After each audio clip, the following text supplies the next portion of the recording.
Hello and welcome to episode 5 of Tomahawk Talk. I'm your host, Luke Hardin. And I'm your other host, David Waters. Thank Welcome you back. for welcome back. It's good to be back. It's been a couple of days since we have last recorded. Yeah. We had a little episode. We recorded our 4th episode a little ahead of time. We've made it to 5 episodes. Wow. Can you believe it? I am. Yeah, we're 5 episodes in and we've been doing this for about a week. So. And Luke has his new mic. I do. Hopefully, it sounds a lot better. Yeah, I just got it about 2 hours ago from the mail place. So hopefully this sounds closer than what it did the first 4 episodes. So. Shout out to the mail place. Shout out. I think you mean post office, right? I mean, yeah, mail. It's called pack mail. So pack mail. It's like yeah. Pac-Man and the Something mail like place that. combined. I don't even know. That's interesting. I don't know. I've never heard of that. Is that like a Mississippi thing? I'm not sure. Maybe. I don't know. He's recording in Mississippi. I'm recording in Alabama, but we can do this through the wonderful new technology that we all know and love called Zoom. So yeah. Shout out Zoom. Thank you, Zoom. We've been through Zoom. Us and Zoom have been through some good times and some bad times over the last year, but mostly bad. But this is definitely a positive. This is good. This is huge. So if any of you out there want to start a podcast and absolutely hate Zoom, try recording a podcast. Use Anchor, which is what we use. We record on Zoom and upload the audio file straight to Anchor, and it goes out all over the world on Spotify, Apple Podcast, aka iTunes, Google Podcasts. There's a bunch of other platforms, but and I believe you said we're almost up to 300 plays. Is that correct? Let me check on that. It updates very slowly. Oh, we got an Anchor update. Okay. We are up to 245, so not quite 300, but that's still a lot. That's still a lot. We're still thankful.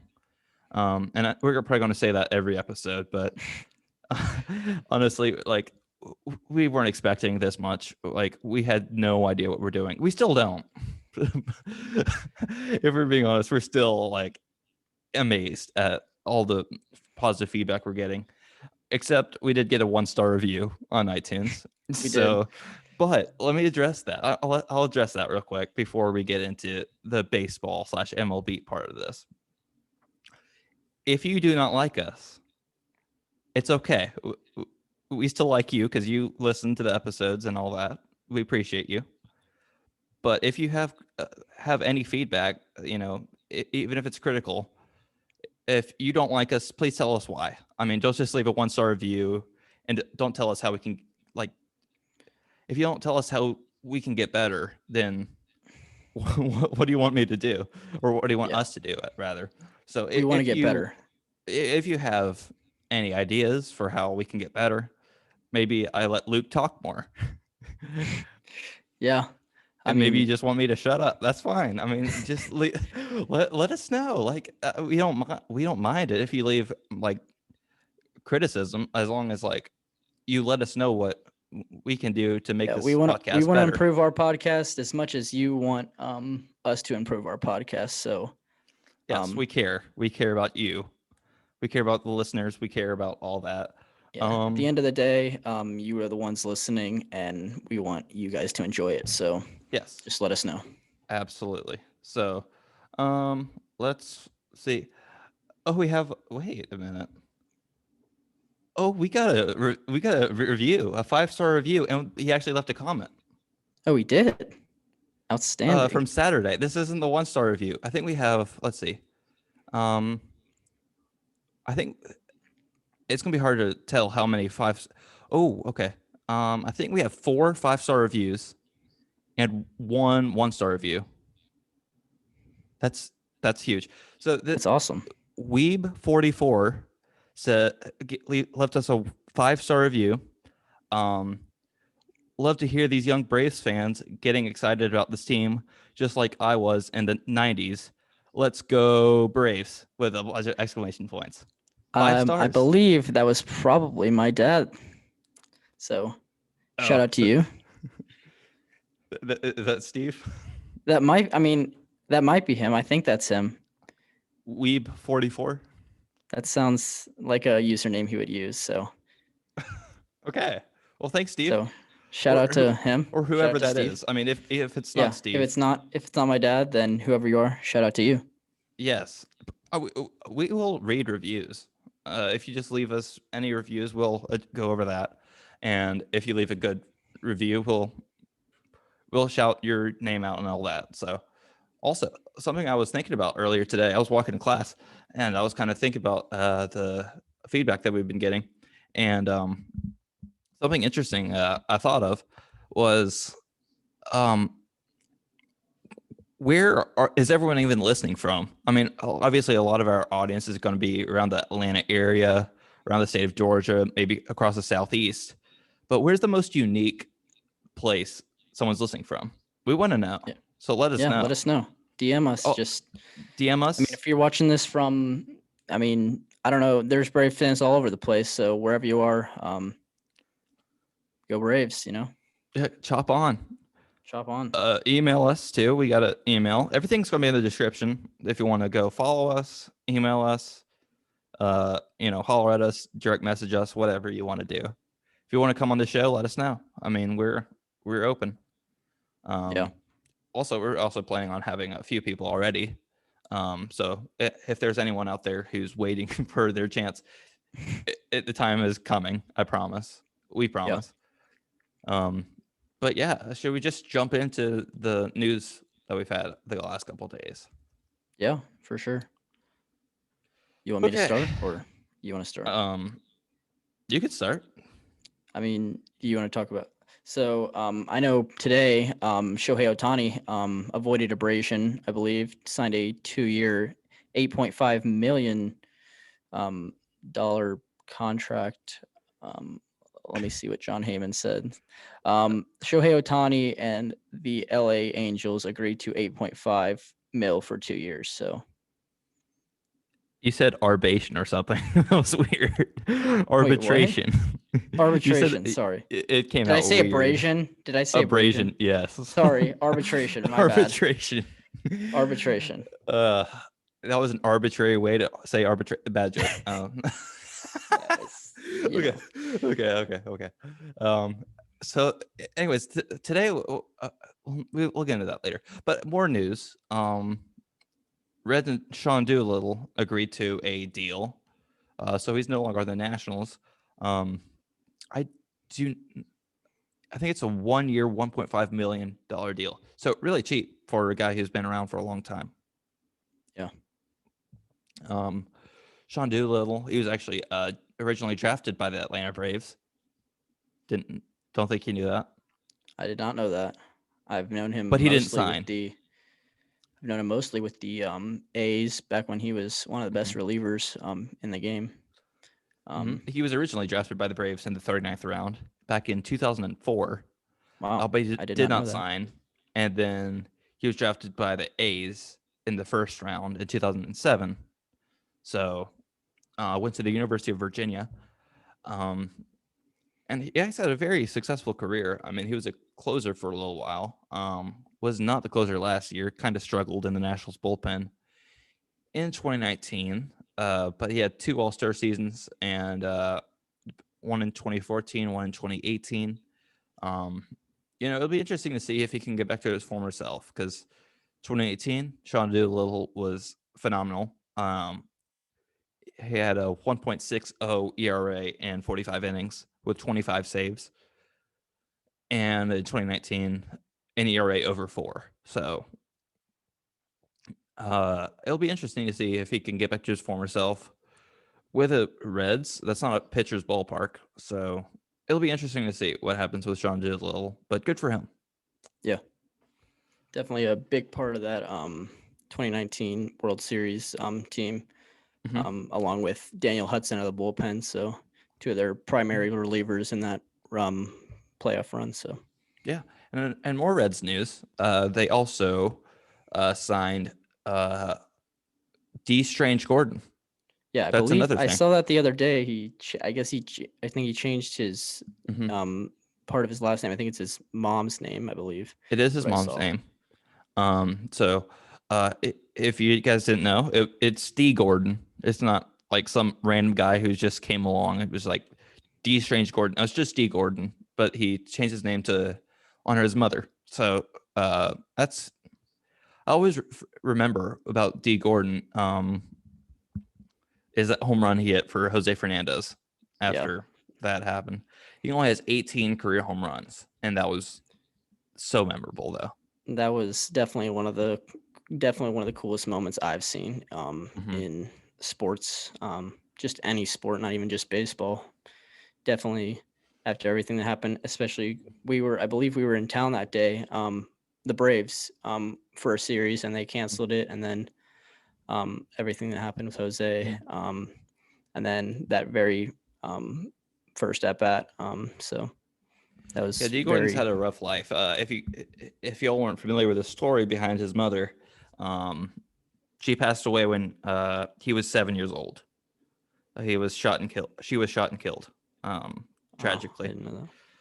So that's why he changed his name, and he just signed a minor league deal with the Reds yesterday, as we're recording. So I hope he can get back to what he used to. A lot of these guys who we're talking about have kind of fallen off a little bit recently, but I think D. Gordon can still rake. I feel like, and definitely steal bases. Yeah, he's definitely still got the speed for sure. Mm-hmm. He's been with the Mariners last few years, and we haven't really heard much from him. But it'll be interesting to see what he can do. That's definitely an interesting deal. Especially considering that he might be their primary shortstop. He could be. Potentially, I have seen reports that um, I don't remember who the two shortstops that the Reds were potentially looking at signing, but I don't know if they will anymore. But with D. Gordon signing, so Yeah, only time will tell. So yeah. and more news around Major League Baseball. The Rays have signed Hunter Strickland to a minor league deal. Oh, Hunter Hunter Strickland. Strickland, huh? Shout out to I Hunter mean, Strickland. standing up to Obviously, Bryce Harper. He's a and Georgia actually, native. yeah, winning the fight. I think everybody thinks that, at least. I mean, I Mm-hmm. personally think that he won the fight. So Yeah, been around since 2014. He's really struggled the last couple of years, but um, obviously the Rays, knowing them, I feel like Hunter Strickland could like be the next, like, I don't know, the next guy who's like really good. yeah, That's something I was also thinking about while preparing for this episode. Like, can we really even name like an elite reliever anymore? Like, besides Josh Hader, but like there aren't many like elite yeah. relievers anymore. There's some good ones. Mm-hmm. I would definitely say Liam Hendricks has definitely sustained Yeah, Liam himself as Hendricks. Yes. a top 3 reliever in the game now. Obviously, signed that deal with the White Sox. Mm-hmm. I Most of the guys you see nowadays, I mean, it's really on and off. I mean, there's not really a sustainable guy Mm-hmm. in the You, last few you know, years. a few years ago, we had like Mariano Rivera and Craig Yeah, Kimbrell. Aroldis Chapman was insane. Um, if you can remember this, for Francisco Rodriguez, K-Rod. Jonathan Papelbon, another one. So obviously, like, a lot of these closers have kind of come and gone, and a lot of these closers are kind of losing their closing jobs and kind of in a constant rotation almost of yeah. teams going through relievers. Especially like guys like Kenley Jansen that have struggled the last Mm-hmm. 2 years. I know Dave Roberts was pushing it, trying to maybe he would break through this year, and I mean obviously Game 6 of the World Series with the Brett Phillips walk off. I mean, I just at this point I don't know Kenley Jansen, has he lost his juice, or maybe he can make a comeback. We'll see. So Yeah, we'll see. Um, it's definitely going to be interesting to see if these teams can find their permanent closer because with everyone out there right now, everyone thought that Craig Kimbrell was going to be like the next Mariano Rivera, but batters have really figured him out. He's walking a ton of batters. They're laying off the off-speed pitches low. Um, his fastball, which used to be in the or I guess it's still probably in the triple digits. That was rare when it came up. You didn't see many guys throwing 100 miles an hour. Now that's kind of average. It's kind of Yeah. average now. So, we'll see what happens. But with everyone throwing really hard, these guys who came up throwing really hard are kind of getting hit around now, and racking up the walks. So we'll see. Yeah, one guy I'm really interested to see if he is coming back from injury this year or maybe this year or next year. Jordan Hicks, That's another one. Flamethrower, 102, 103, sinker consistently. I mean, how do you even catch up to that? If you're throwing over 100 and have that much movement, Yeah, good luck. That's I don't really know how anybody can catch up to that or even make contact. So Another guy on much the less White get a hit. Sox. The White Sox. Garrett Crochet. Garrett Crochet. Wasn't he drafted last year? I think he was drafted out of Tennessee Yeah, last he's drafted year. Tennessee. Yeah, And he's made his major league debut just like a couple months after getting drafted. yeah, which is unheard of. And I think he was the first player to make his, or one of the first major league players to make his debut in a regular season game, or I think something like that. So yeah, Garrett Crochet, he's throwing gas from the left side. You don't see that at all. Maybe I guess Aroldis Chapman is like the only other guy that I can think of. Yeah, Like a flamethrower from the left side, and he has that devastating slider as well. So the only other name I can really think of is maybe Jose Alvarez when he was that. I mean, maybe he doesn't consistently touch 100. He mainly 98, 99, but I mean, 98, 99 still really impressive. I mean, when we're saying 98, 99 is, for a left-handed pitcher, that's a lot. I mean, that's like, yeah. You just don't see a lot of left-handed pitchers hitting triple digits. Mm-mm. I mean, you see it all the time from the right-handed side, which is kind of weird. Like, I didn't really realize that until Garrett Crochet came up. It's just like, that is actually really rare. So, well, is there any more news? I think we've covered pretty much everything. Yeah, I think most everything is covered. Baseball news wise, obviously the Twins signed Keon Broxton to a minor league deal. Oh yeah, I actually see that. So that's another. I think it was a minor league deal, I believe, right? It was minor league, yes. Defensively, he's great, but offensively, he's kind of. I mean, he does hit bombs, but he has a lot of speed, but he just doesn't hit very well. So, other than just hitting home runs, so yeah, I'm not sure if he'll get that much playing time over there. I feel like for other teams, if he was maybe going to like the Pirates, for example, I feel like he would definitely start. But Twins are loaded. I don't see him starting in that outfield. Maybe in left. Definitely a defensive guy. Really, he's got a cannon for an arm, but just can't stay consistent at the plate. I mean, maybe he'll get some starts. I mean, they got Kepler, they got Buxton, Alex Kirilloff, Jake Cave.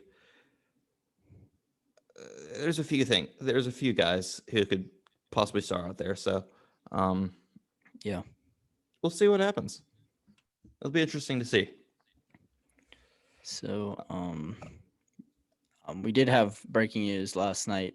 In the Major League World broadcasting wise, Pedro Gomez passed away at the age of 58. So, Yes, that was Very sad. actually in our plans. I haven't even pulled up our plans for this episode. Yeah. I think that was like the only thing that we really put down.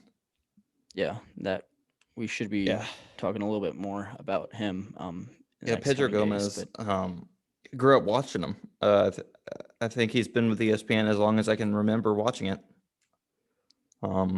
He was great at what he did. Absolutely phenomenal. We don't know what happened. All we know is that he passed away unexpectedly yesterday, and worked for ESPN, Sunday Night Baseball. He was just a great guy all around, and I've seen players, tweet out about him and comment on Instagram. Apparently, like players loved Pedro Gomez. He had Cuban heritage, so he could translate for Spanish-speaking ball players. Definitely a big loss in the baseball community. He will be missed. He will be very missed. yeah, very great soul. I mean, I was watching some, just watching some of his just videos last night of him reporting, and I mean, it's sad. So Yeah, I mean, I don't know the exact the cause of death hasn't really been released yet. I mean, we'll try and figure that out, but right now it just was so unexpected, honestly. But yeah, back when ESPN did talk about baseball a fair amount, they don't really do that anymore. It's so pop culture centered, and with the NBA and stuff. I mean, Pedro Gomez was definitely one of the most recognizable figures for me as a big baseball fan when I was watching ESPN. yeah, So, I'm not going to rant on ESPN, at least this episode, but yeah, Pedro Gomez, rest in peace. Condolences to his family and friends. yeah. And so, anyways, moving on. Should we get into what this episode's all about? Yeah, let's do it. So, you guys see the title. You guys know what we're going to be talking about in this episode. Our top 10 starting pitchers in Major League Baseball. So, this is exciting. I'm looking forward to this. Yeah. Excited to see what obviously you have, and then I mean maybe even other people if they, DM me and be like, "Yo, Luke, what about this guy, and I mean, Yeah, you this is didn't obviously Oh, the lights just went out in my room. I cannot. Okay. Hang on a minute, Luke. Keep them entertained.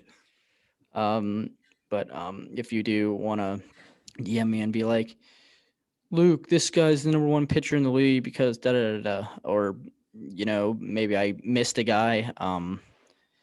Just let me know. Let us know. DM us, email us, something. So Yes, send us in your lists. That would be huge.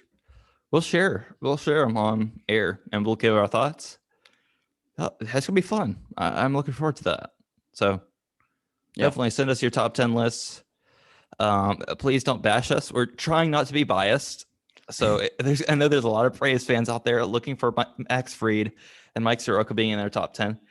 Neither of them made my list. Neither. I don't know about you. They did not make my list. They are Oh goodness, mentions. Oh, his lights just went out. This is so that's hilarious.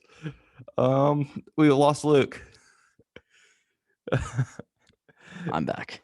This is the episode of the lights going out, I guess. Lights going out. This is interesting. That's interesting. The room I'm in is motion censored, and for some reason, if I don't move enough, the lights turn off, and it's really annoying, even though I'm moving. So I'm not really sure. Yeah, should we start the wave halfway through this list and just like keep the motion sensor going? I mean, maybe The wave through Zoom. All right. Shall we get started? Let's do it. We want You to go can one by reveal. one. Yeah, I'll do one, then you do one. You do one. We'll just alternate. All right. So guess you I'll can go lead us first then. off. Go ahead. All right. So I know there's going to be, people saying, I know there's the controversy of DeGrom versus Cole, but I personally think Jacob DeGrom is the best pitcher in baseball. I really don't think it's an argument. You can maybe make an argument for Garrett Cole, but when you look at it, we face Jacob DeGrom 4 or 5 times a year, and it's just like electric stuff. So, Are you starting off with number 1? were we supposed to start? No, we're at starting 10? at 10. Oh. This is like, okay. Well, okay. My No, bad. You're doing 10, 9, 8. We're going in descending order. Okay, so We'll have the number me. 1 pitcher in baseball at the end. Okay. Or Sorry, right now, my I bad. guess. Okay, I so guess start right with now, number 10. you guys know mine now. So Yeah. I All right, guess number then 10. You can go with your number. You want me to go with my number 10? Just go. All right. Sorry about that. We weren't exactly on the same page. So my number 10, not my number 1, is Walker Buehler of the Los Angeles Dodgers. I'm really sorry, guys. This is okay. Tell us why he's number 10. I really messed it up. Walker Buehler, in the playoffs, he didn't exactly shut us down, but he every game, but one of those games, I think it was game 6 or was that game 7? I don't know. He shut us down, and definitely one of the more intriguing pitchers to watch. With his fastball and curveball combo. Yeah. So, yeah, I'll take a look at Walker Buehler's stats. I have them pulled up right here. All right. So last year, it's gonna be hard because a lot of people are gonna weigh 2020 a lot. Personally, now we're gonna try our best and kind of give our take, beyond just 2020. So if a guy struggled in 2020, it was just a 60-game stretch. We're not going to bag him too much. Like, we're not going to put Javi Baez at number 8, like MLB Network. We're not going to do that. But Walker Buehler, yeah. He was only 1-0 last year in 2020, but he made 8 starts, had an ERA of 3.44. FIP was at a career high, unless you want to count 2017, which was his first full year. Or it wasn't really a full year. It was 9.1 innings. But his whip, though, if you want to look at his whip, still under 1. So still a very good season. He just got a little unlucky, I think. Yeah. His strikeout to walk ratio was at a career low. Let's just not even talk about 2017 because that was when it first came up. Not great. 2018 he was dominant. 2019 he was great. Was an all-star. I think he could be a Cy Young Award contender, honestly. So yeah, Walker Buehler, and never forget Walker Buehler pants. That saga. Yeah, that was very interesting. I know Braves fans will never personally forget Walker Buehler pitching against us because if you guys remember 2018, Ronald Acuña's grand slam in Game 3. Yeah, I think he would have taken the walk. Yeah, I think Walker was, after everything that happened, I think Walker probably would have taken the walk over the grand slam. Should we pull up Walker Buehler pants? That thing. Just so our listeners who don't know what we're talking about have an idea. Should we do that? Yeah, let's do it. Let's see. Okay. Hopefully this isn't like, okay. Walker Buehler's pants were trending on Twitter tonight. Probably not the time or place, Michael. That's basically it. That was probably the worst audio quality I could have possibly found but so, like people were talking about Walker Bueller's tight pants on Twitter, and he got asked for it asked about it after he lost an NLCS game. He wasn't very happy about that. Yeah. I wouldn't be either, honestly. I wouldn't be either. but Probably not the time or place. Not the for that, time, but- Michael. If there's any people in high school, have that as your senior quote and see what happens. You gotta respect. You'll get an entire episode dedicated to just you, and you'll be able to come on the show too. So Yep. let us know. Take a picture of it. Once you get the yearbook, send it in. That would be hilarious. Anyway, my number 10 is Luis Castillo of the Cincinnati Reds. Now, I mean, I think he could be a little better.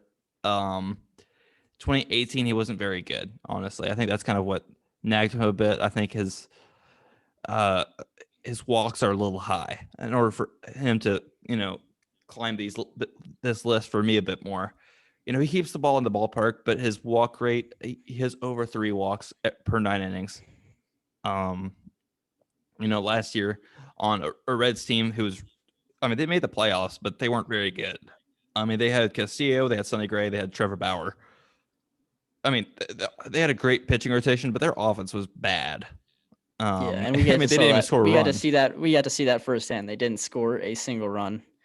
That also goes to show how great the Braves pitching was. Yes, Despite not even having Soroka, and despite not having Hamels, Felix Hernandez, despite not having Luke Jackson. Okay, I should. I just won't even. We won't have another rant like that, but this might be a little inside joke for the podcast. So I do think Luis Castillo is a great pitcher. I think he can definitely crack the top 5 if he can stay more consistent. But right now, he barely cracks the top 10 for me. But he's at number 10. So number 9, Luke. Number 9. My number 9 might be a little controversial after what's happened over the last few days. But Trevor Bauer.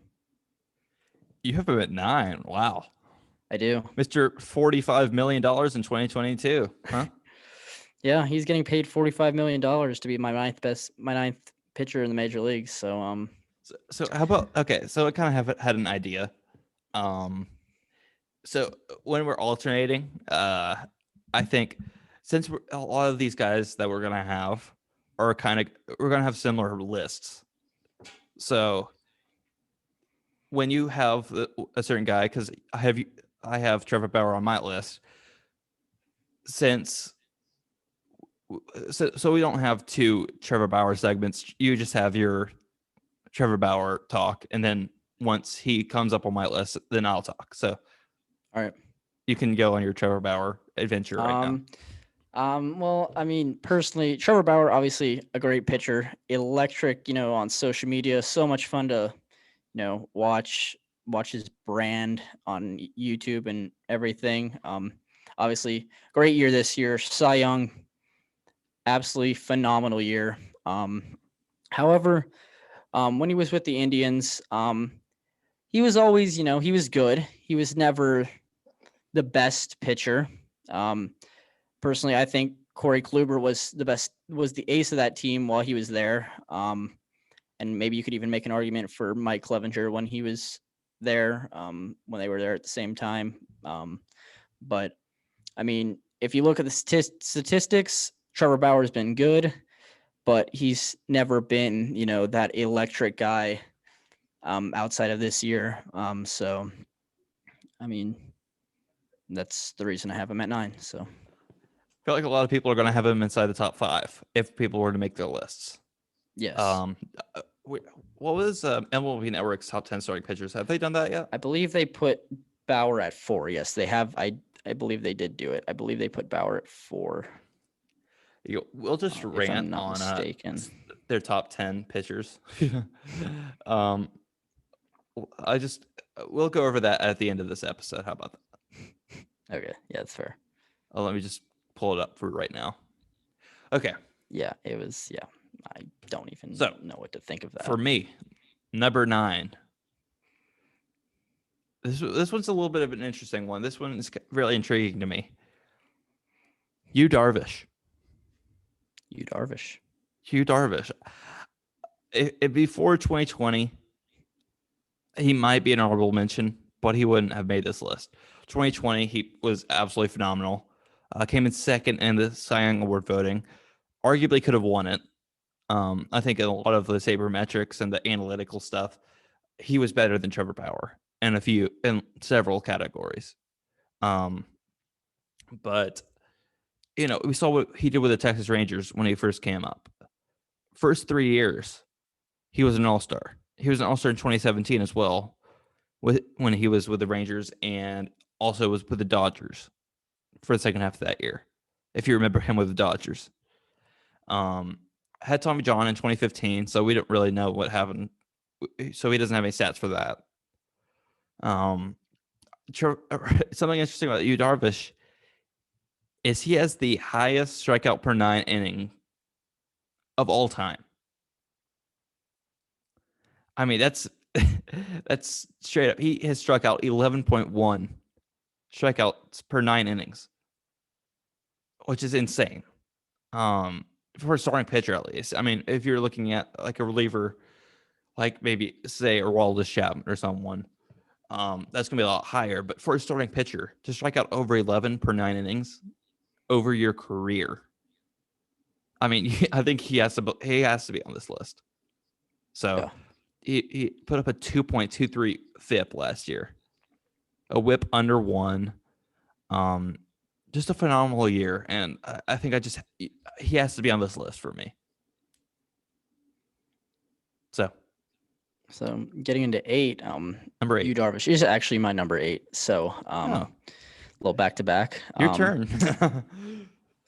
So I mean, obviously off of what you said, Yu Darvish coming up with the Rangers, super fun to watch. Really, one of the best 12-6 curveballs, maybe outside of Clayton Kershaw.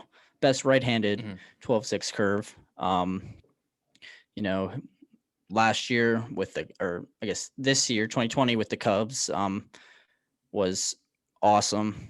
Definitely, I mean, second in Cy Young, was very good, and then gets traded to the Padres.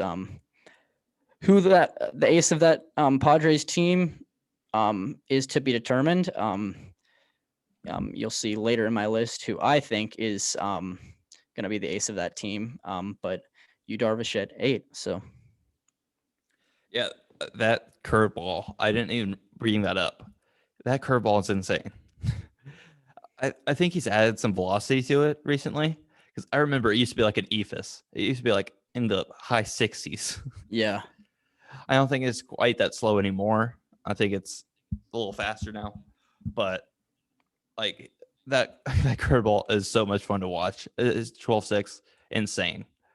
So my number 8 is Walker Buehler, but since I've already discussed that, we're just gonna go on to number 7. So I'll do this number 7, since I didn't say anything about Walker Buehler there. My number 7 is Chris Sale. Now, he didn't pitch in 2020, so that's kind of like that's something to point out. But yep, a rough 2019, but overall his stats were still pretty good. Besides the ERA and all that, he did give up more home runs. He gave up a little more walks, but his hits per 9, his WHIP, his FIP were still really, really good. His ERA plus was still good. I mean, let's see, how many years is that? For the 7 years prior to that, he was an all-star in each season. It just amazes me how Chris Sale has never won a Cy Young Award. He has deserved it on a few occasions, I think. Now, a lot of people probably won't even consider Chris Sale on their top 10 list. I mean, he hasn't really put up good numbers since 2018, but he didn't pitch last year in 2020. 2019 was a down year, but his stats were still really good. He actually put up a career high. Actually, no, just behind his career high in strikeouts per 9 innings. Also has the all-time career record in strikeout to walks. So I really think Chris Sale is still underrated. I think he's so underrated. Very, very good pitcher. I hope he can, despite not pitching in it over a season, I hope he can get back to his old self. I don't know how much this is going to throw him off, but I think he definitely should be on anyone's top 10 list. And I think if he can put up good numbers in 2021, he might be top 3. He's that good. So that's my number 7.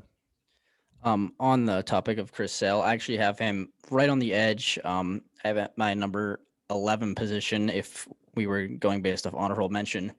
Yeah, we'll go obviously- through honorable mentions Yeah. before we reveal number 1. But since you've already revealed number 1, But, we'll still do Chris it before number Sale- 1. Well, Chris Sale, I mean, 2 years ago, I think you could have. I think I would have put him 2 years ago, probably 3 or 4.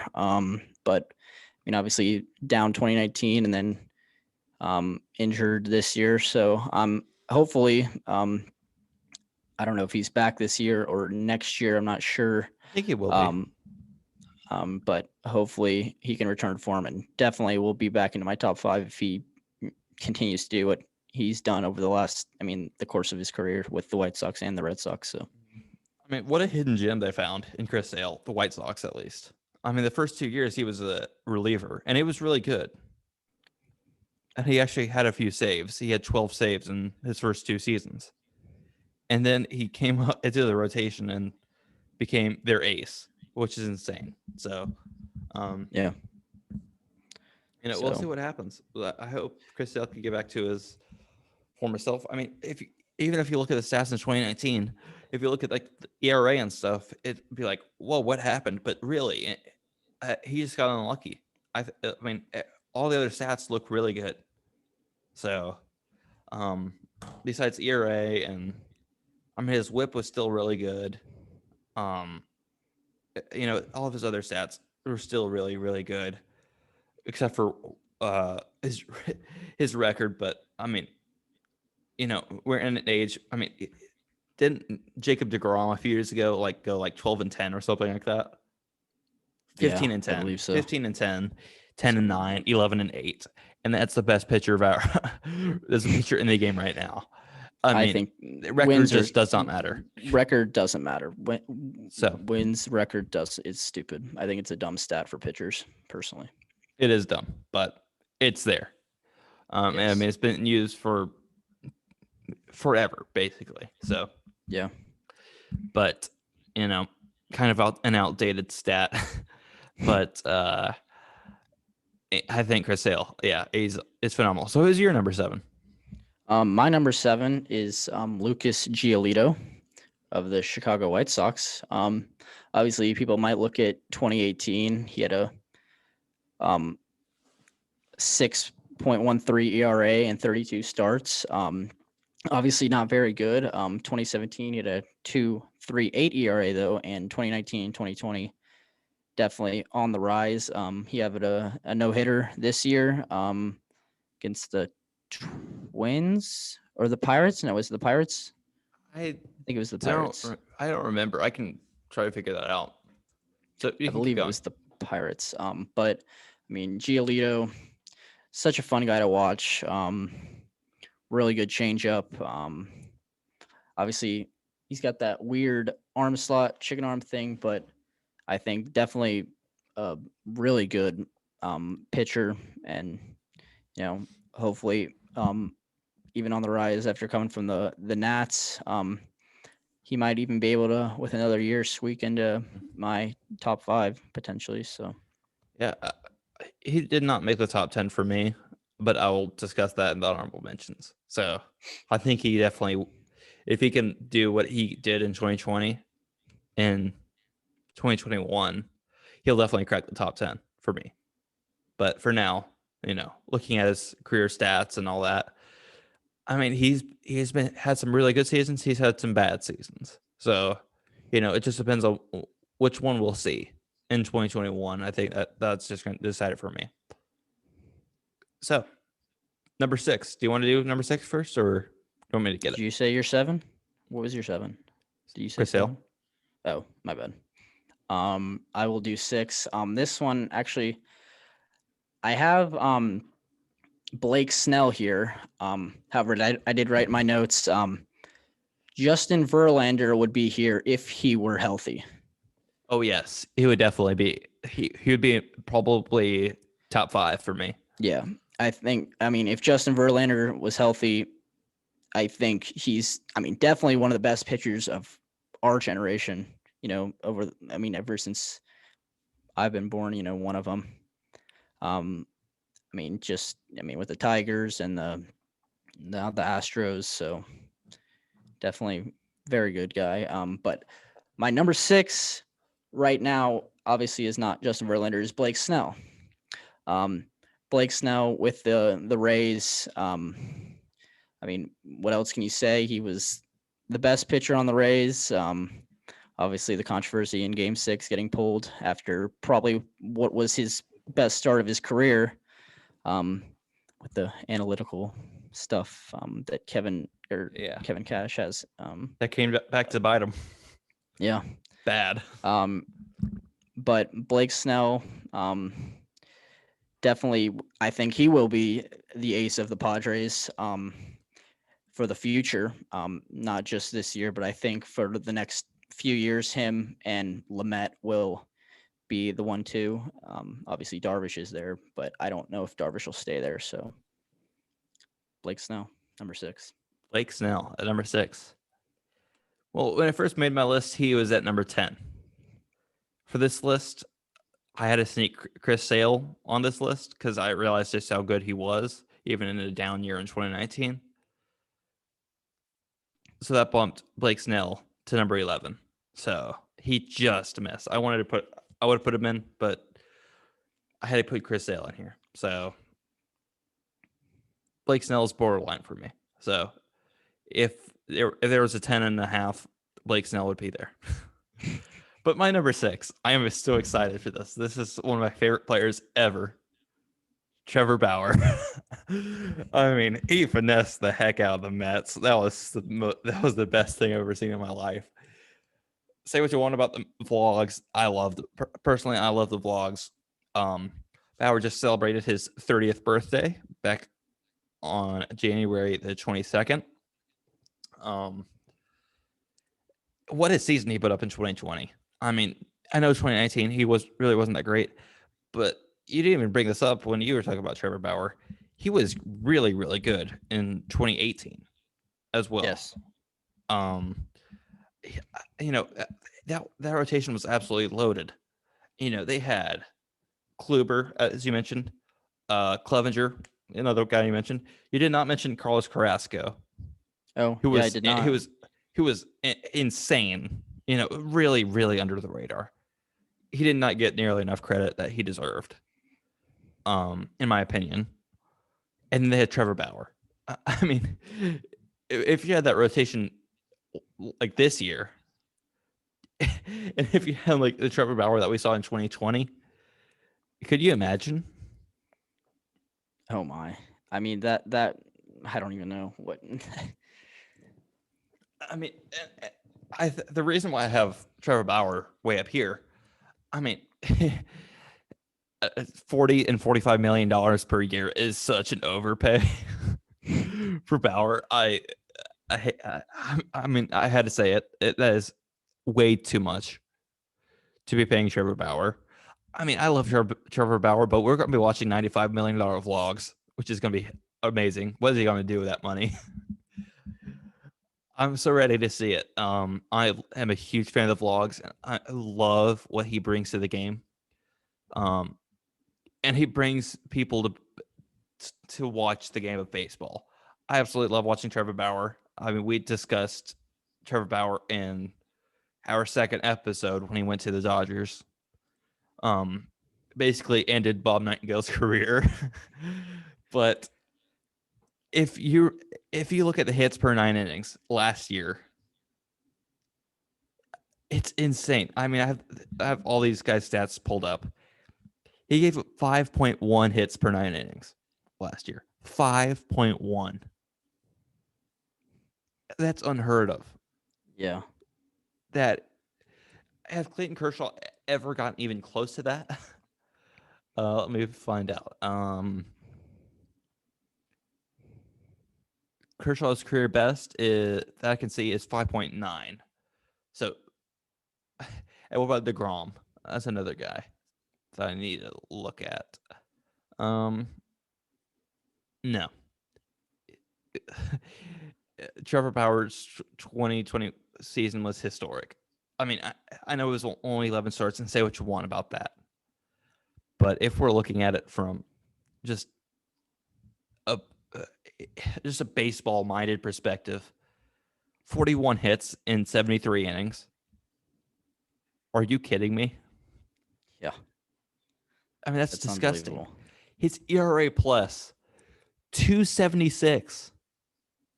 Good grief. The average, or like, I think that, yeah, like it's adjusted to different ballparks. And keep in mind, the Reds ballpark is like is so hitter friendly. And Yeah. Trevor Bauer put up those numbers. And say what you want about the competition that he went up against. You know, NL Central was NL and AL Central rather pretty weak, relatively weak.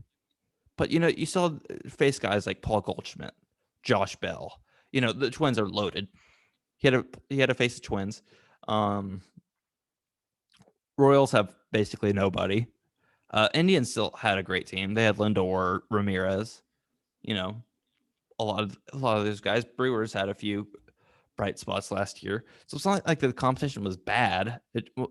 I mean, it's the weakest among each region of the United States. You know, the Western is stacked, East is stacked, Central is without a doubt the weakest of the three. But you can't take that. You can't take anything away from Bauer for doing that. I mean, he still was insane. And then the vlogs just made it 10 times better. And I actually have some Trevor Bauer merch. Houston cheated. I have a Houston cheated shirt, and I absolutely love it. I actually have Bauer outage merch coming in that I got for Christmas that was too small, but it should be coming in the next few weeks. I have 3 hoodies and then I believe a shirt. So Huge shout out to Momentum. I mean, yeah, it's Trevor Bauer's thing, and it is so good for the game of baseball. I mean, imagine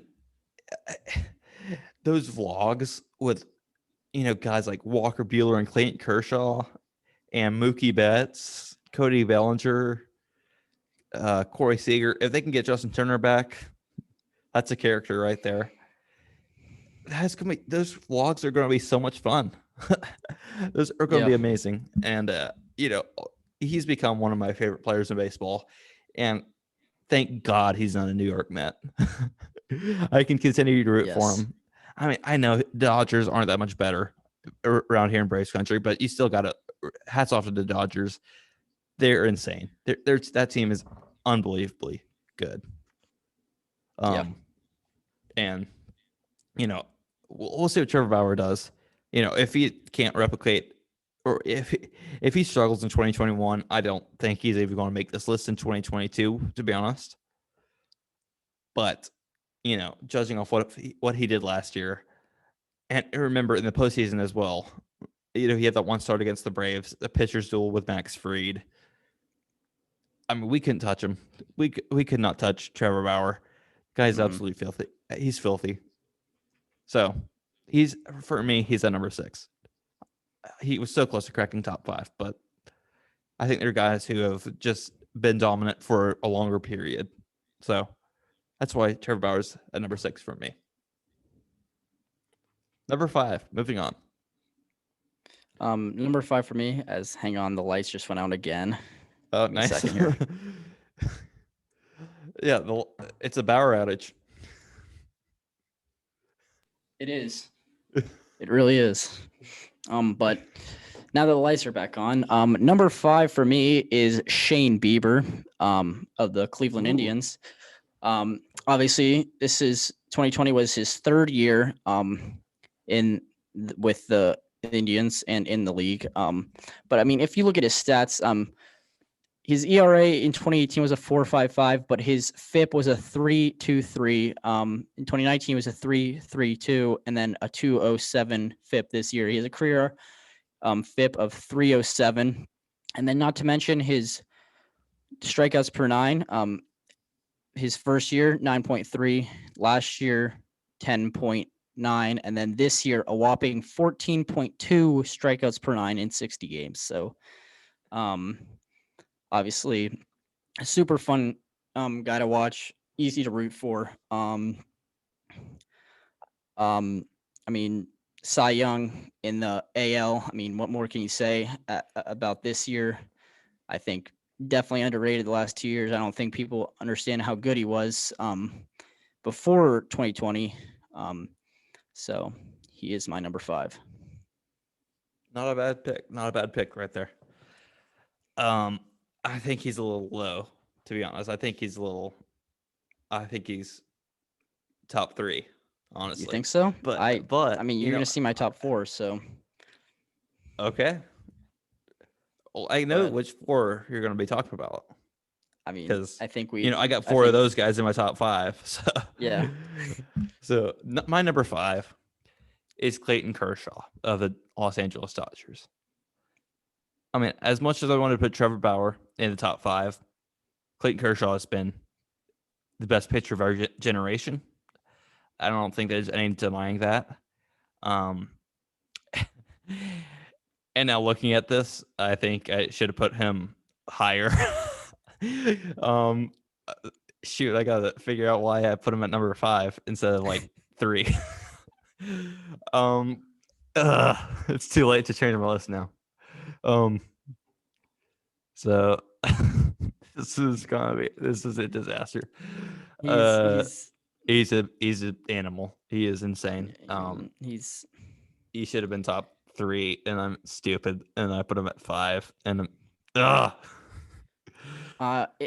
as much as I wanted the Braves to win the World Series, Clayton Kershaw, I mean, that guy deserved a ring. Yes, he did. Especially being the best pitcher of our generation, that guy is, I mean, unbelievable. I mean, there's not much. I mean, you can go on and on about Clayton Kershaw, which I will in a few minutes. Yeah, he's going to be in your top 5. So Yes. I cannot believe I put him this low.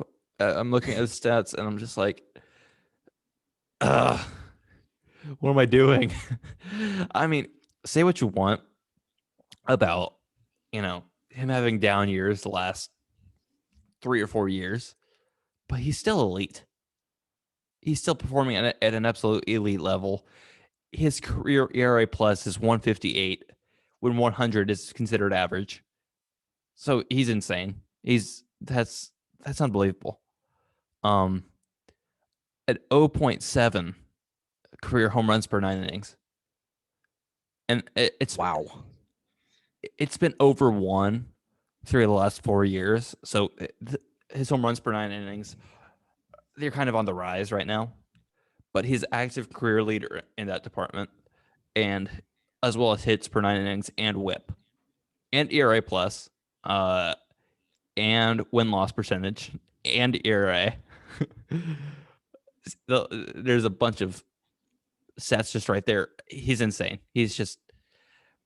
I put him at 5 because I really don't have a reason.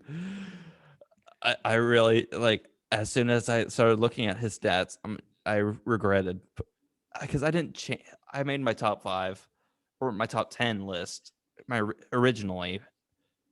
When did we even text that to each other? Like a month ago? It was 2 or 3 weeks ago, probably. 2 or 3 weeks ago, and I really didn't take the time to look at the stats. And I mean, I did some rearranging in my 10 through 6, but I didn't change my top 5. And now looking at it again, I really should have put Kershaw a little higher. but I didn't. Guy's insane. I mean, there's no other way to put it.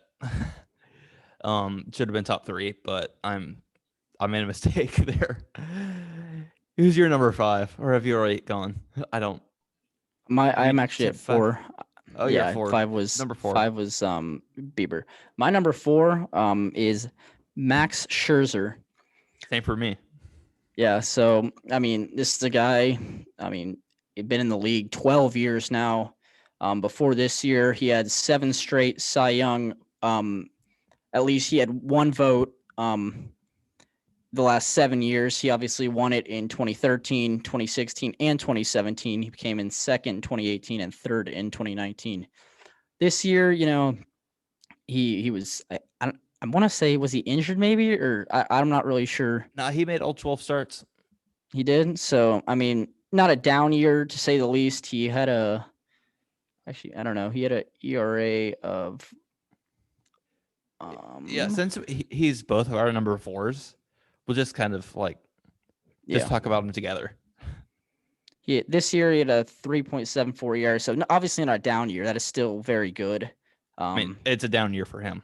For him, yeah, for him, for sure. I mean, this is a guy. He has a career FIP of 3.14. The last 4 years, he's average his strikeouts per 9 are above 12. I mean, it's with the Diamondbacks, the Tigers, and now with the Nationals for the last 5-6 years, however long that's been. I mean, he has been so good and a warrior. I mean, he pitched with a black eye. I mean, the guy is just unbelievable. He's a legend, definitely a future Hall of Famer. Yeah, for sure. Another guy who it reminds me a lot of another guy who barely didn't make the list for me, Zach Greinke. Yeah, Zach Greinke does not get enough recognition. He's not as good as he used to be in my eyes. But this guy's been around. How long has Zach Greinke been around? he's been. I'm going to try to figure that out. Good grief, I don't even know. I know he started out with the Royals in like 2005. I want to say no, he's been around since 2004. Good grief.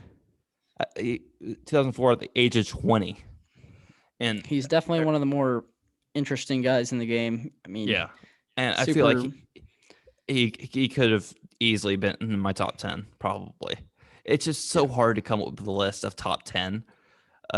Somehow, I don't think I even considered Greinke all that much at all. But thinking about it now, I think he could.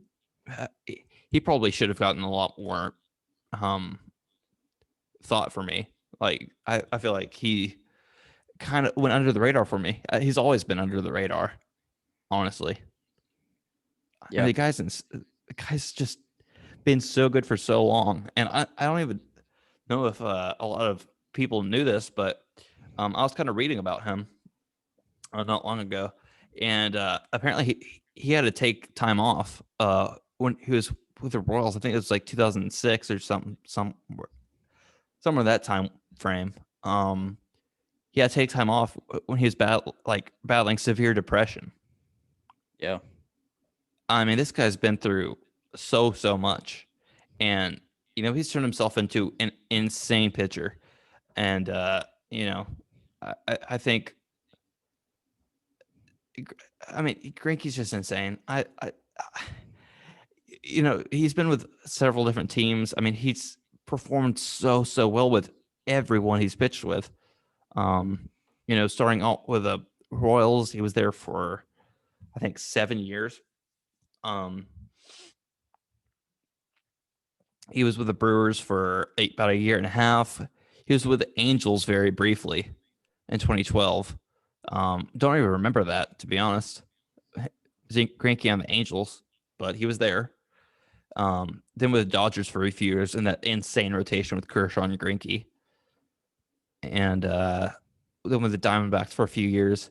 And then he was traded from the Diamondbacks to Houston in 2019. So Greinke honestly probably should have been in my top 10, honestly.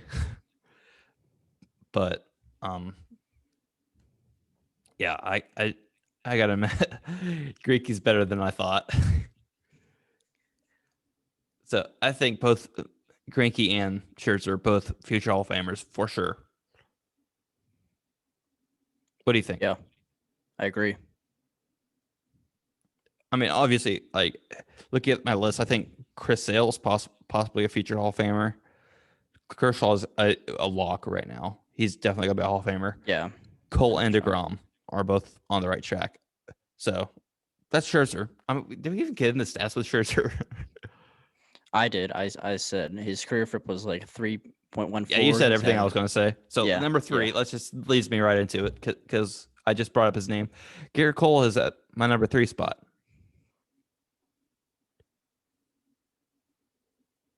You wanna talk about it? I'll talk about this. So I assume you have Garrett Cole at number 2. I do. Okay. So Garrett Cole being number 3 for me. The last 3 years have been phenomenal. Astros in 2018, 2019. No, he was not a cheater. So he is clear from all that. But the last 3 years have been phenomenal. I mean, he struck out over 300 batters in 2019, 326 to be exact. 13.8 strikeouts per 9. Should have won Cy Young Award in 2019. But Oh yeah. Who did win beat him that year? out? Was that Verlander? Maybe. I think it was. I'm forget. I'm not Yes, it was sure. Verlander. Was it Verlander? Kind of looking at the stats, yeah, both were great. I mean, it was neck and neck, and they were teammates too. So, Yeah. that rotation was absolutely loaded. But I can't forget his days with the Pirates. That's the reason why I couldn't have put him at number 2, honestly. Just because the first 5 years with the Pirates, he was really good. Don't get me wrong, but he wasn't like elite. I mean, in 2015, he was an all-star, came in 4th in Cy Young voting. He was great. 2016, 2017, he really wasn't all that great. I mean, he was still really good, but if he can keep doing this, I mean, he's in my top 3, but I think he's still great. And I'm excited to see what you have to say about him at number 2. So Yeah. share your number 3. My number 3 is Clayton Kershaw. I mean, obviously, I spoke about it a few minutes ago when he was at year 5. Unfortunately, I mean, Clayton Kershaw is just, what more can you say about him? He's, the best pitcher of our generation, I said. I mean, probably one of the best left-handed starting pitchers of all time. I mean, you got guys like Randy Koufax Johnson and Koufax Tom and other Glavine, guys. Randy Tom Johnson. Glavine. I mean, he's up there with the best of them. And I mean, obviously, the last few years hasn't been exactly what he has been, but I mean, Still great. to say he had a down year is just crazy because he really it's down didn't. for him. But it'd be for his elite for anyone standards, else. I think for his standards personally, I think he probably would have liked to be a little bit better. But I mean, to say he had a down year, it's just crazy. I mean, the guy is unbelievable. Like I said, I mean, since the Braves didn't win, I'm glad he got a ring. So Yes, I am very glad he got a ring. future Hall of Famer, 100%. He's already a lock. He's the Mike Trout of pitching, honestly. Yeah, So, I agree. Number 2, you want to go ahead and go? Yeah, I'll go. Talk about Garrett Cole is my number 2. Yeah. I mean, obviously, everything he's been with the Pirates. He was good, but he was never like at that level. And then he got traded to the Astros, and he went to a whole nother level. I mean, the guy took off. I mean, his velocity skyrocketed like 5 miles per hour. I mean, he's touching 99, 100, 101 consistently. I and then signs the the big deal with the Yankees last offseason. And I mean 2.84 ERA this year in 12 starts. I mean the guy was just. I mean he's been good the last 4 or 5 years, and he's only going to get better. So You want to go turn your lights on? yeah. uh, Trevor Bauer. It's a Bauer outage. There it is. Trevor Bauer is making his presence felt this podcast episode. Absolutely. So my number 2, a little bit of a surprise here. I have Shane Bieber at number 2. Wow. I am very high on Shane Bieber.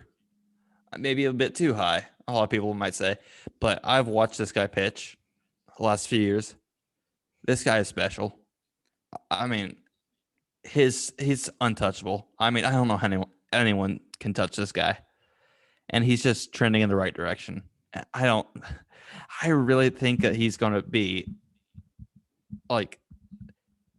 keep doing this for years to come. I think he's going to be the second best pitcher in baseball. I mean, this is why I have him up so high, because I've watched Indians games. I've watched Shane Bieber pitch, and it's just like I see something in him that like I think he's by far the best pitcher in the American League. I think he's better than Garrett Cole. I really do. And a lot of people might be thinking like I'm weighing 2020 way too much. This guy was still solid in 2019, and he was when he came up in 2018, he struggled a bit. And he gave up 31 home runs in 2019. So, if he can get the home runs down, this guy doesn't walk many guys. 1.9 walks per 9 for a starting pitcher. That's insane. He struck out over 14 batters per 9 innings last year. Over 14. That's an absurd stat. Even for a 60-game season, that's just crazy. I mean, he made all 12 starts. I mean, even for a 12-start stretch, can you imagine how much that would weigh in like a full season? Yeah. I mean, this guy is an animal, and I know I have him at number 2, and I know I don't have like an insane reason for it. It's just from what I've seen. I think this guy is going to be. This was his first Cy Young in 2020, and arguably he should have won MVP. But I think this is just the first of many Cy Young awards that he'll win. I'm a huge believer in Shane Bieber. I mean, I don't know what else to really say. This guy is just unbelievable. That's all I have. Yeah. He's just. I see it. I can see it. He might be one of those guys that just. I mean, he's probably going to be one of those guys you look at in. I mean, 10 years down the road when we're older and be like, that was the guy that was, of my 20s. That was the guy, the best pitcher in baseball. I mean, I think he's definitely capable. I can definitely see him putting up those Clayton Kershaw type numbers from like 2013 to 2016, somewhere in that range. I think Shane Bieber's that guy. But number 1, obviously you guys already know my number 1. I mean, and I think it's either him or it's either DeGrom is my number 1 or he's not even in my top 10. Take your bets now. I mean, if you bet that he's not in your top 10, you're going to win a lot of money. If he's not, because the odds are certainly against you. But yes, he's at number 1 for me too. Yeah, I mean, what else can you say? Guy? Go ahead. I mean, is anyone surprised? I mean, no. I mean, what can you say? Like, the guy, the last 3 years has been insane. Probably almost borderline. I mean, he's almost a sub-2 ERA in the last 3 years. Not to mention back-to-back Cy Youngs in 2018 and 2019. mean, we get to see it firsthand watching I him was- against the Mets. I was literally 5 just games about a to say year. that. I mean, him. You see the respect between him and Freddie Freeman. I mean, Freddie Freeman and these guys know he is the best pitcher in the game, and there's no other ways around it. I mean, when you see when Freddie gets, when Freddie gets a hit off of him, gets really excited. That's when you know you're the best pitcher in the game. I mean, it's crazy. Literally, like you don't even want to face this guy on MLB The Show. Like, No, this guy's unbelievable. I mean, his slider reaches 95. That's a good fastball for some guys. And that's a slider, and it has a ton of movement. I mean, that's literally the definition of unhittable. yeah. I mean, it's I crazy. mean, you could be the best bunter in the world, and you can't even touch that. Yeah. That is insane. And whenever I see the Braves going up against Jacob deGrom, I might as well just turn the TV off in the first inning. We don't have a shot. I mean, we do have a shot because we're facing the Mets and their offense is, Mets gonna Met, but not in 2021. They're loaded. They're going to be good, especially potentially bringing in Jackie Bradley Jr., which I believe will sign Jackie Bradley Jr. So it's definitely possible. I'm surprised neither Bauer nor George Springer went to the Mets, and I'm glad for that. I mean, if I was a Major League Baseball player, obviously I'm a Braves fan, so I'm a bit biased, but I would not want to sign with the Mets, period. I mean, just their history. I mean, it's just like, I mean, you could not go good. look at who they've hired the last few years. We're not even going to go into details of that because this is a family-friendly podcast. Yeah, But they've had some mess up stuff happen in their organization. Yeah. So, and they hired Carlos Beltran. This isn't like inappropriate, but he cheated in 2017 with the Astros, and they hired him as their manager and fired him almost immediately. So, but the one thing that the Mets do have going for them is obviously they have Lindor and they have Pete Alonso and they have a really good offense and they have a very good rotation, led by Jacob deGrom. And deGrom is undisputably like the best pitcher in baseball, and I don't see how anyone could like say otherwise. I mean, unless someone had a big time reason why. Yeah, I'm super excited for those games this year. I mean, that's always been a rivalry, but now that the Mets are hopefully, gonna be up there contending again for one of the first times since that World Series run. I mean, I guess 2017, whatever year that was, but hopefully the Mets can compete. Hopefully not compete enough to beat us, but obviously. So yeah, I mean, what can you say about deGrom? I mean, the guy's disgusting. I know I've said this a lot, but you can't touch this guy. I mean, this guy's unhittable. it's crazy. I mean, say what you want about the Mets, and if you go by wins losses, if you're one of those old school people who like looks at win loss ratios and all that, he has a career 70 and 51 record. That doesn't do Jacob deGrom justice. I mean, this is unbelievable. I mean, wow. Yeah. His stats are unbelievable. And the guy can hit too. I mean, I know we'll probably have a DH in just next year. I mean, I'm not saying 2021. Looks like we won't have a DH, but in 2021, one thing I'm looking forward to doing one last time is watching Jacob deGrom hit. I mean, there's nothing that this guy can't do. Yeah. So, I mean, keep an eye out for it because this is the last time we'll be seeing. This is likely the last time we'll see Jacob deGrom or like all these pitchers hit. This is probably the last season we'll be seeing that. So, Yeah. get your final looks, because I don't think it'll be around much longer. So, we didn't do our honorable mentions, but we've already done a few. So, you want to go ahead and go through your honorable mentions? Yeah. I actually have, I have a few just because I made a list down to 15. I mean, they're honorable mentions, but obviously I said Sale was 11. Also, there with him, Steven Strasburg. I mean, Steven's been probably, I know Max Scherzer has been with the Nationals, but Steven Strasburg has been the pitcher for the Nationals for, a long time. If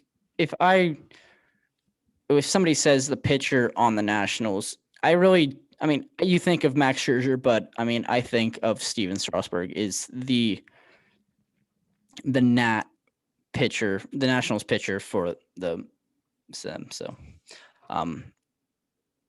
you want me to do all mine? Yeah, go Honorable ahead. mentions. Luis Castillo, another one. Obviously, you put him at 10.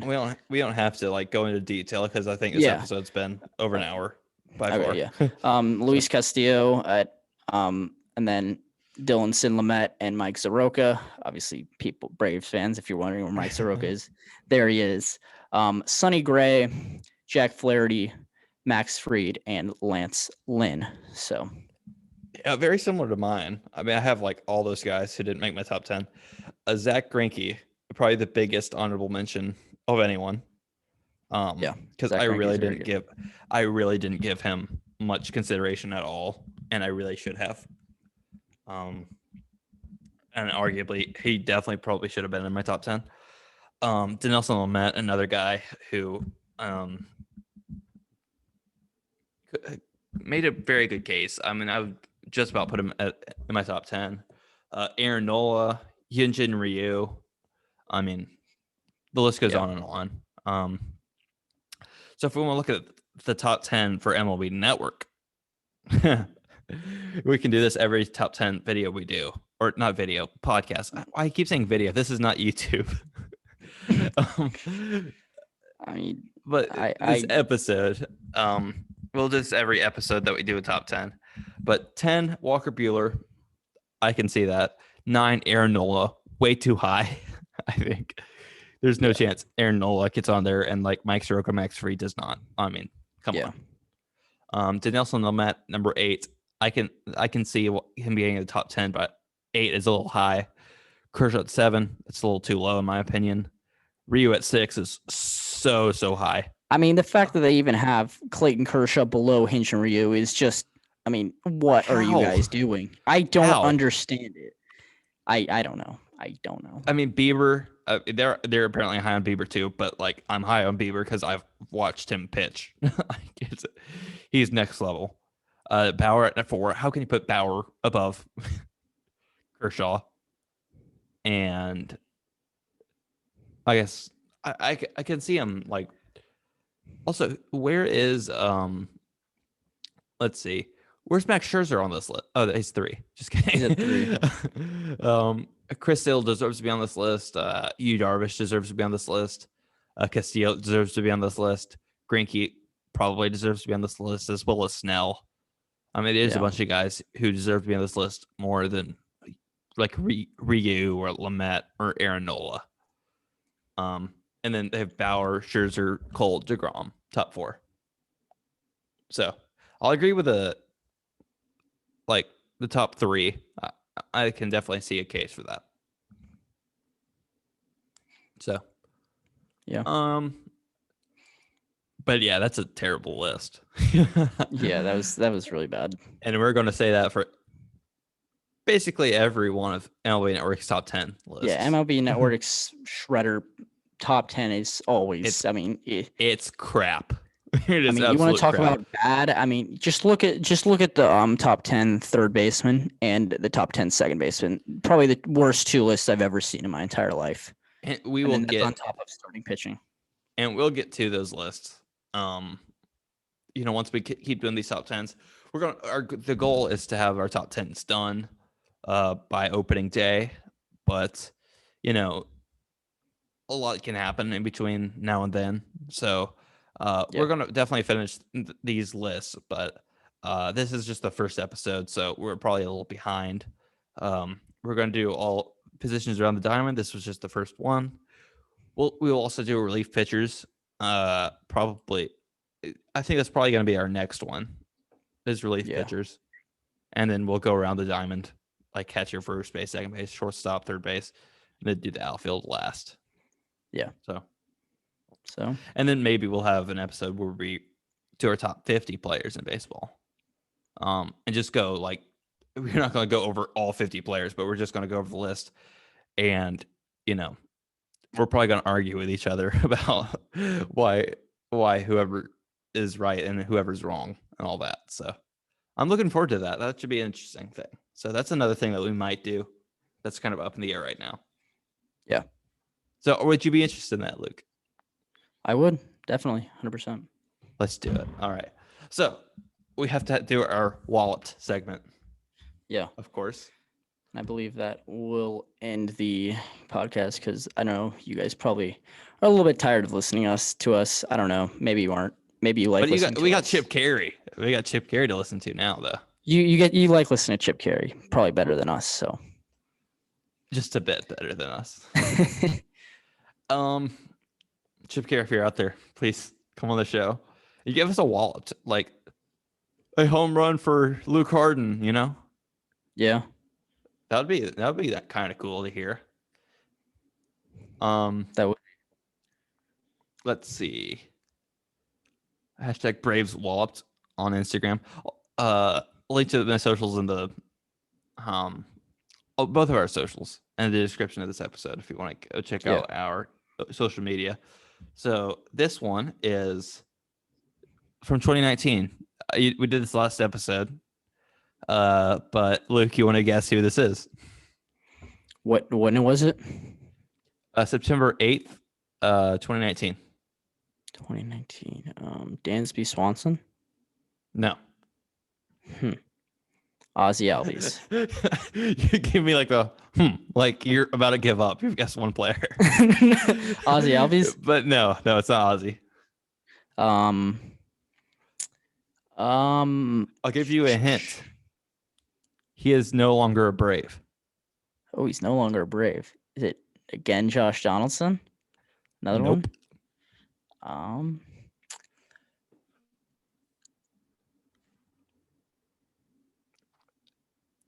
People listening out there, you can play along. You can keep guessing. Just throw out names. Was on the 2019 team. He was in the National League last year.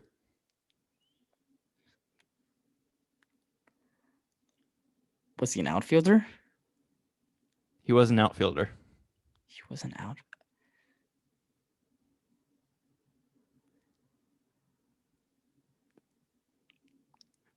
How am I not getting this? Am I stupid? I don't know. Is it Rafael Ortega? Ooh, that's a good guess, but no. But he was with the Braves last year. He was in the minors. So Oh, he's in the minors. Is Yeah, I this think so. Austin Riley? Yes, Austin was technically an outfielder. he was a Brave in 2019. He was a Brave Oh, I last guess. year. Yeah, I'm dumb. Sorry. Dude, I don't know. I'll give you the big hint. He follows me. He follows you. He still follows me. Yes. Do you not know my followers? No, I don't pay attention to your fault. Is it He made the final out of the NLDS. And my light just went out. who made the final out of the NLDS? Um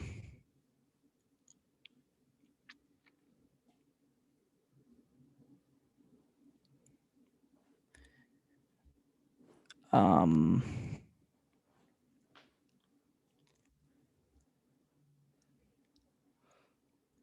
you want me to just tell you?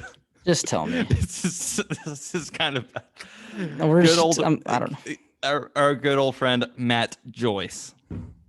Oh yeah, I probably that would have taken me a while. I don't know. I mean, I love Matt, but that I probably wouldn't have got. Yeah, I mean, he follows me still. So shout out Matt. Come back to Atlanta. We need some outfield depth. Please. I mean, it's either. I mean, let's get Matt Joyce and Adam Duvall. That'd be cool. Yeah. Also, if Matt Joyce is listening, I know he still likes a few things on my page occasionally, which is much appreciated. That's awesome. Yeah. Shout out to Matt Joyce. We got walloped. And we also have a game where Mike Soroka got rocked, according to one of my comments. So, not promising, but we got a wallop out of it. And this was off Max Scherzer. So, one of our top 10 starting pitchers. So, here's a little wallop for the podcast. Let's go. High fly ball. That's walloped toward right field. Pretty deep. Eaton is turning. That ball. Whoa. I just realized my background noise was set to high. So they probably couldn't even hear that. That was so bad. All right. Take two. Sorry. High fly ball. That's walloped toward right field. Pretty deep. Eaton is turning. That ball is into the monkey grass. A towering home run. Sweet swing, sweeter results. First hit's a homer. It's a 3-1 game. Well, he just keeps on doing great things when he gets an opportunity. I think that was the theme from The Natural back there in the background. It's a home run song. It is. Interesting. I didn't know we did that. I know we did Gone by Montgomery Gentry and then Apache Jump On It by the Sugar Hill Gang, but I didn't know we did that one. That's probably my favorite one out of the three. I mean, I love Apache. I love Gone, but Yeah, that's just a classic. That one's definitely my favorite. Yeah. Yeah. All right, I have my first person walking by. I'm in another different spot, but it's been really quiet. I just saw someone walk by for the first time in 2 hours. So luckily nobody's looked through the door, I don't think, for me, so I'm doing all good. right. Well, I think we're just about done here. I think we've accomplished a lot this episode. So, any final remarks? Check on some breaking news while we're I believe I saw here Yadier Molina was close to re-signing a deal, but we'll probably with get the into Cardinals, that. right? Yeah, back 1 year deal. So no surprise there. That should not be a surprise to anyone. No surprise that Adam Wainwright or Yadier Molina went back. So, but nothing other than that. So, I believe that wraps up the podcast. I know this has been probably an hour and 40 minutes, all close to it. Has it actually? Probably. Oh, no. I'm sorry. We started before 6. Okay, so this has been a long episode. I'm sorry, but we'll do the number 18 moment of my countdown. We'll try to cut it down a little bit on time as the podcasts go on, but yeah, we're learning. We drag them on. We're learning. We're trying. So yeah, we'll try to cut them down to maybe an hour 15, so we aren't dragging on you guys. So yeah, but if you have made it to this point, thank you. And let's hear moment 18 of. This is kind of a multiple plays, so I'll just kind of give you a little background. This was June 15th, 2016, and you might be wondering, 2016, how can a moment from a year where we were that bad make it on here? This was Freddie Freeman's cycle, and it was also a great comeback against the Reds. So, cool moment. I don't know if you even remember this, Luke. I'm not sure. I guess I might remember it. I don't know. All right. So here's, I don't even remember what order these are, but you'll just listen to Chip Carey. He'll tell you what's going on. Here we go.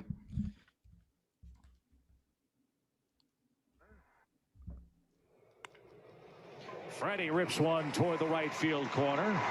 Bruce will have to chase that all the way to the wall. And Freddie Freeman is in at second with a one-out double. There's a shot hit toward right center field. Bruce can't get that. That's going to roll to the wall. That's going to die under the padding. Freeman around second. He's going for 3. The Phillips throw to third is late. As this one's hit high in the air, deep toward left. Duvall going back. Got carried out of here. Freddie Freeman hits an opposite field home Duvall run. and the Reds. And all he needs is a single for the cycle. In the air, right center field. That's down for a base hit. And Freddie Freeman has hit for the cycle. So there it was. Freddie with the cycle. The rare thrill of a Freddie Freeman triple. But something interesting is if you remember, do you remember Alexi Ogando? No. Oh, Alexi Ogando was a great pitcher with the Rangers back in the day. But let me see what. So we had in the 13th inning, we were tied at 6. It was bases loaded, 1 out, and this is what happened. For Cincinnati, will get a run. 3 balls, 2 strikes. Runners go. Ball 4. Cincinnati leads. So we're down 7-6. 8-7 game. And now Tyler Flowers with a knock and possibly drive in both the tying and winning runs. And hits a ground ball, base hit to left. Markakis in to score. Peterson to third. He will hold there. It's a tie game, 8-all. There's Chase Darno. Bases loaded. Nobody out. Fly ball. Deep left center field. That's going to get it done. Darno ends the game with a base hit to center. And the Braves somehow, someway, find a way to beat the Reds. Shout out to Chase Darno, another one of my followers. Yeah. He still follows me, and you know, we had a 3-run comeback in the bottom of the 13th inning, and Chase Darno ended it with a walk-off. And Tyler Flowers, of all people, tied it up. So that about wraps it up. Normally we end the episode, but we didn't do our outro. So, so basically we're done. Yeah. Should we end on something a little extra? Just, you know, let's end on the Austin Riley bomb in the NLDS or NLCS, I guess.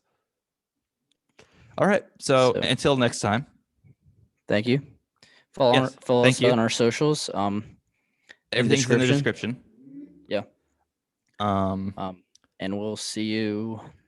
Yeah. Use my promo code Braves News on SeatGeek. Get $20 off. It really helps both you and me out. Go see a sporting event, concert, musical, you name it, whatever. Go see Hamilton. Use it for a parking permit. Whatever you want, you can do it. So, let me find Austin Riley's bomb. When was this home run? Oh, there it was. The biggest hit of Austin Riley's career. So, thank you everybody for watching, and we will see you guys in episode 6. Have a great day. Peace. That is hit deep into left center field. Back at the wall. It's gone. Austin Riley has put the Atlanta Braves on top here in